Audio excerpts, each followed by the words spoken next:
Welcome to Bhushan's academy. ఈ video నందు ఇటీవల కేంద్ర హోంశాఖ పరిధిలో నిర్వహించే ఇంటెలిజెన్స్ బ్యూరోకు సంబంధించిన నోటిఫికేషన్ విడుదలైంది. దీనికి సంబంధించి విద్యా అర్హతలు, ఎంపిక విధానం, సిలబస్, ప్రిపరేషన్ విధానం గురించి చర్చించబోతున్నాము. ఈ వీడియోను చివరి వరకు చూడగలరు.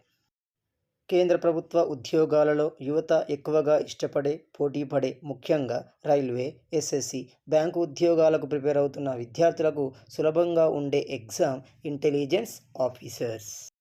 చాలామంది యువత ఈ ఉద్యోగాన్ని కలల ఉద్యోగంగా భావిస్తారు. ఎందుకంటే సామాజిక గుర్తింపు, హోదాతో పాటు ఆకర్షణీయమైన వేతనం, దాదాపు 80,000కు పైగా వేతనం అనేది జైన్ మొదటి సందర్భంలోనే రావడం జరుగుతుంది. నోటిఫికేషన్ వివరాలు గమనిస్తే దాదాపు 995 ఉద్యోగాలతో నోటిఫికేషన్ నవంబర్ 21, 2023న విడుదల చేయబడింది. అప్లికేషన్లు నవంబర్ 25న ప్రారంభమయ్యాయి. వీటికి చివరి తేదీ డిసెంబర్ 15 వరకు ఇవ్వడం జరిగింది. దాదాపు నాకు తెలిసి ఈ ఉద్యోగానికి ఎగ్జామ్ 2024 ఏప్రిల్ ఆర్ మేలో ఉండడానికి అవకాశం ఉంది. ఈ ఎగ్జామ్కు సంబంధించి పరీక్షా కేంద్రాలు తెలంగాణ కేంద్రంగా హైదరాబాద్, కరీంనగర్, ఖమ్మం, మహబూబ్నగర్, వరంగల్ అర్బన్లో ఉండడం జరిగింది. ఏపీ నందు అనంతపూర్, చీరాల, గుంటూరు, కడప, కాకినాడ, కర్నూలు, రాజమండ్రి, తిరుపతి, విజయవాడ, విశాఖపట్నం, విజయనగరంలో ఉండడం జరిగింది. ఈ నోటిఫికేషన్కు సంబంధించి పోస్టుల వివరాలు గమనిస్తే మొత్తం పోస్టులు 995 కాగా ఇందులో ఓపెన్ లేదా అన్రిజర్వ్ పోస్టులు 377, ఎస్సీ వారికి 134, ఎస్టీ వారికి 133, ఓబీసీ వారికి 222, ఈడబ్ల్యూఎస్ వారికి 129 పోస్టులు కలవు. దివ్యాంగులు వీటికి అనర్హులుగా ఉంటారు. ఈ ఉద్యోగాలకు సంబంధించి ఏజ్ మరియు ఎడ్యుకేషన్ వివరాలు గమనిస్తే ఏజ్ లిమిట్ అనేది 18 నుండి 27 సంవత్సరాల మధ్య ఉండాలి.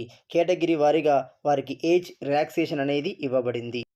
ఎస్సీ, ఎస్టీ వారికి 5 సంవత్సరాలు అనగా గరిష్టంగా 33 సంవత్సరాల వరకు, ఓబీసీ వారికి 3 సంవత్సరాలు అనగా గరిష్టంగా 30 సంవత్సరాల వరకు ఇవ్వడం జరిగింది. ఎడ్యుకేషన్ సంబంధించి ఈ పోస్టులకు ఎనీ డిగ్రీ అర్హత కలిగి ఉంటుంది. ఖచ్చితంగా కంప్యూటర్లో నాలెడ్జ్ కలిగి ఉండాలి.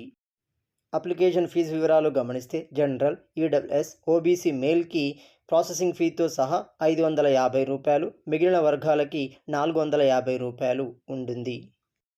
ఈ పరీక్షకు సంబంధించి పరీక్షా విధానం అనేది మొత్తం 3 దశలలో నిర్వహించబడడం జరుగుతుంది.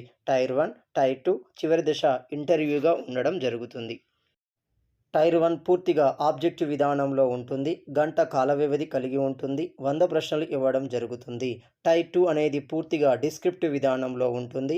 50 మార్కులకు గంట కాల వ్యవధిని కలిగి ఉంటుంది. టైర్ 1 విధానాన్ని గమనిస్తే ఇందులో 5 భాగాల నుండి 100 ఆబ్జెక్టివ్ ప్రశ్నలు వస్తాయి. ప్రతి ప్రశ్నకు 1 మార్కు ఉంటుంది. ప్రతి తప్పు సమాధానానికి 1/4 నెగిటివ్ మార్క్స్ అనేవి ఇవ్వడం జరిగింది. ఆ 5 విభాగాలు గమనిస్తే మొదటిది కరెంట్ అఫైర్స్, రెండవది జనరల్ స్టడీస్, మూడవది న్యూమరికల్ అప్టిట్యూడ్, నాలుగవది రీజనింగ్, ఐదవది ఇంగ్లీష్. ప్రతి విభాగం నుండి 20 చొప్పున ప్రశ్నలు అడగడం జరుగుతుంది. టైర్ 2 పరీక్ష పూర్తిగా డిస్క్రిప్టివ్ విధానంలో ఉంటుంది. ఈ 50 మార్కులు కేటాయించారు. గంట కాల వ్యవధిలో ఇందులో 30 మార్కులు జనరల్ ఎస్ఏకి మరియు 20 మార్కులు ఇంగ్లీష్ కాంప్రహెన్షన్ అండ్ ప్రెసీకి కేటాయించడం జరిగింది. ఇందులో భాగంగానే సైకోమెట్రిక్ లేదా ఆప్టిట్యూడ్ పరీక్ష కూడా నిర్వహిస్తారు. ఈ పరీక్షకు సంబంధించి ఎంపిక కావాలి అంటే మొదట టైర్ 1 పరీక్షను రాయవలసి ఉంటుంది. ఇది 100 మార్కులకు నిర్వహిస్తారు. ఇందులో కేటగిరీ వారీగా కనీస మార్కులు నిర్ణయించారు.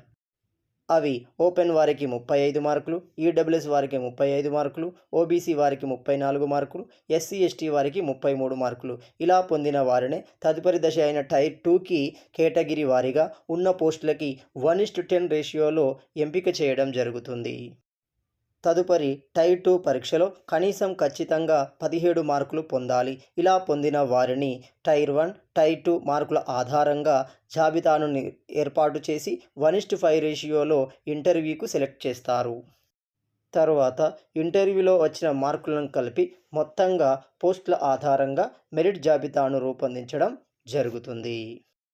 ఈ ఉద్యోగాన్ని పొందడానికి ప్రిపరేషన్ విధానాన్ని గమనిస్తే కిరణ్ ప్రకాశన్ మరియు ఆర్ గుప్తాకు సంబంధించిన పుస్తకాలని మరియు ప్రీవియస్ పేపర్లని ప్రాక్టీస్ చేయవలసి ఉంటుంది. అంతేకాకుండా న్యూమరికల్ అప్టిట్యూడ్, రీజనింగ్ లేదా లాజికల్ అప్టిట్యూడ్ గురించి ఆర్ఎస్ అగర్వాల్, జనరల్ స్టడీస్కి సంబంధించి ఇంగ్లీష్ మీడియంలో లూసెంట్ పబ్లికేషన్ను చదవవలసి ఉంటుంది. వీటితో పాటుగా హిందూ పేపర్, దక్కన్ క్రానికల్లో ఇవ్వబడిన ఎడిటోరియల్ను చదవడం ద్వారా వ్యాసరచన పోటీలలో మీ ప్రతిభను మెరుగుపరుచుకోవచ్చు. ఈ వీడియో నచ్చినట్లయితే లైక్ చేయండి, షేర్ చేయండి. ఇలాంటి మరిన్ని వీడియోల కోసం నా ఛానల్ని సబ్స్క్రైబ్ చేసుకోండి. జై హింద్.